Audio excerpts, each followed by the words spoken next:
आम्ही जिथे आहे त्याप्रमाणे एकत्रितपणे 12 जिल्हा परिषद पंचायत समितीला लढवणार. आदरणीय शरदचंद्रजी पवार साहेबांच्याकडं काल येणाऱ्या जिल्हा परिषद पंचायत समितीच्या निवडणुकीला अजितदादांचा पक्ष आणि आपल्या पक्षाच्या माध्यमातून एकत्रीकरण करून एकत्रितपणे निवडणुका करण्याच्या संदर्भात भूमिका या संदर्भातून चर्चा करायला आलो होतो. आम्ही सर्व पक्षाचे प्रमुख होतो. येणाऱ्या नगरपालिकेला कशा पद्धतीने करण्याचा विचार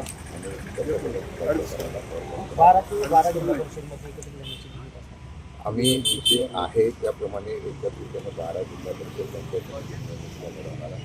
जिथे आम्हाला वाटलं की एकत्रितपर्यंत लढत असताना काही ठिकाणी लढायचं मैत्रीपूर्ण अशा प्रकारची निवडणूक करण्याच्या संदर्भात चर्चा. गौतम अदानी बारामतीमध्ये येऊन गेले आहेत आणि त्यामध्ये चर्चा अशी देखील आहे केंद्रामध्ये आणि राज्यामध्ये महानगरपालिकेच्या निवडणुका झाल्यानंतर बदल होण्याची चिन्ह आहेत.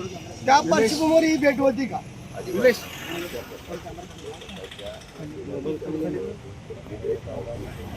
काल झालेल्या निवडणुकीनंतर आता जिल्हा परिषद पंचायत समितीला त्यानंतर पुणे महानगरपालिका, पिंपरी महानगरपालिका वगैरे सगळ्या महानगरपालिका झाल्या. तशी पुणे पिंपरी सारख्याच निवडणुकीच्या संदर्भातून चर्चा फक्त झाली.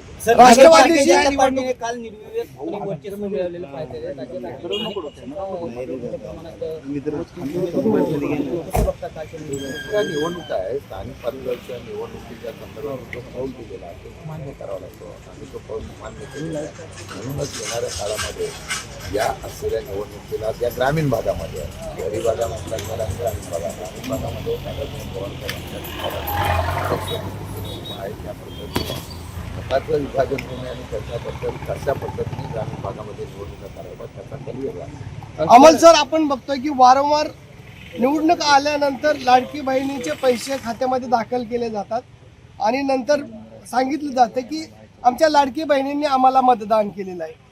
अशा पद्धतीने जर राजकारण किंवा निवडणुका झाल्या तर भविष्यात विरोधकांची संख्या नामशेष होण्याची चिन्ह आहेत.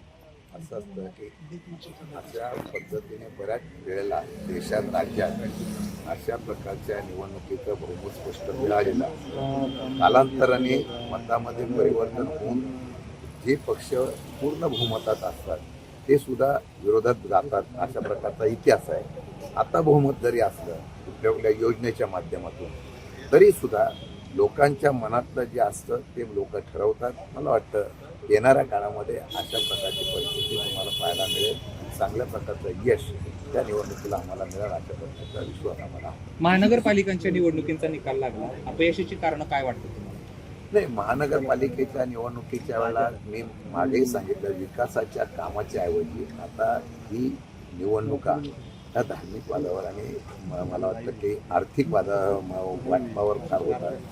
मतभेद भिन्नता याच्या संदर्भातून जे राजकारण व्हायला लागलेलं आहे आणि प्रचंड प्रमाणामध्ये सत्तेचा वापर होतो याची प्रचिती आपल्याला आलेली आहे. त्याच्यातूनच या निकालाचा परिणाम झाला असं माझं मत आहे. खरं तर दोन्ही राष्ट्रवादी एकत्रित येणार या संदर्भात विलिनीकरण करणार या संदर्भात गेल्या काही दिवसापासून चर्चा आहे. आता यामध्ये या संदर्भात काही चर्चा झाली? आज विलिनीकरणाचा काही विषय नसता. एकत्रितपणे निवडणूक करण्याच्या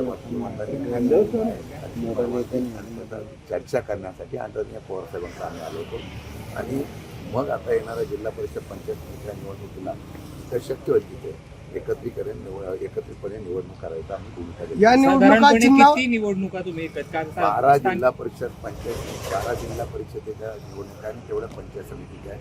आज आम्ही चर्चा केल्यानंतर आम्ही आमच्या अध्यक्ष आणि त्यांचे अध्यक्ष एकत्रित बसून जिथं शक्य होईल तिथं त्या पद्धतीने निवडणुकीच्या संदर्भातून एकत्रित निर्णय घेऊ आणि बाकीच्या ठिकाणी जर काही जागेवर दोन्ही तुल्यबळ उमेदवार असतील तर तिथं मैत्रीपूर्ण करण्याचा बाबतीत मला मिळतो. सर, गेल्या काही दिवसापासून सातत्याने चर्चा होती सुप्रिया केंद्रात मंत्री होणार, काय अशा प्रकारची कुठेही चर्चा नाही.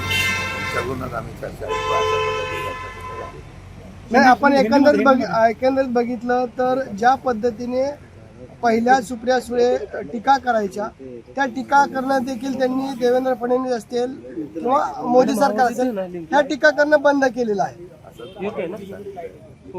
सरकारच्या भूमिका आहेत. आता अमोल कोल्हे साहेब वगैरे आहे केंद्राच्या भूमिकेच्या विरोधात किंवा देवेंद्र फडणवीस मुख्यमंत्री असून चुकीचं झालं तिथं आमचे पक्षाचे नेत्या सुप्रियाताईपासून अमोल कोल्हे असं सगळेजण निश्चितपणाने बोलत असतात. महाराष्ट्रातील सर्व बातम्यांचे विश्वासार्ह व्यासपीठ सकाळच्या सर्व सोशल मीडिया प्लॅटफॉर्मला लाईक, फॉलो आणि सबस्क्राईब करा. तसंच सर्व नोटिफिकेशनसाठी बेल आयकॉन प्रेस करायला विसरू नका.